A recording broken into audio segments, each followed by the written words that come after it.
31 लोकसभा त्यांना मिळाल्या, 17 आम्हाला मिळाल्या।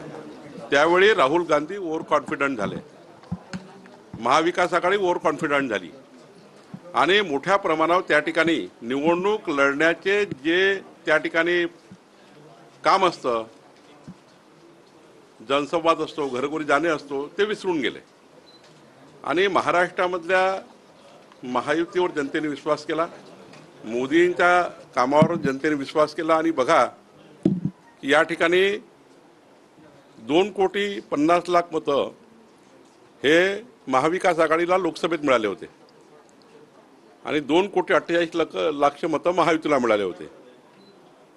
आमच्या महायुतीच्या सर्व कार्यकर्त्यांच्या प्रयत्नाने आम्ही 3,17,00,000वर गेलो आणि ते 2,17,00,000वर आले।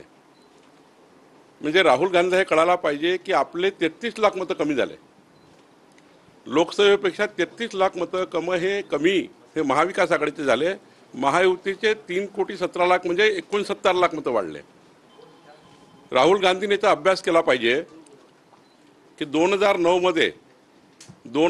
मध्ये लोकसभेच्या निवडणुकीला 7,29,00,000 मतं महाराष्ट्रामध्ये त्यावेळी एनरोलमेंट होते, आपल्या मतदार यादीमध्ये होते।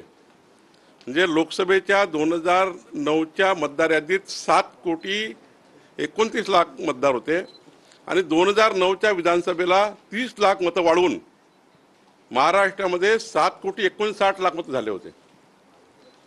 तर तेव्हा त्यांचं सरकार होतं, तेव्हा निवडणूक आयोग, आता हे म्हणायचं का केंद्रात त्याची सरकार होती, राज्यात त्यांची सरकार होती, मग हे 30 लाख मतं कसे वाढले होते?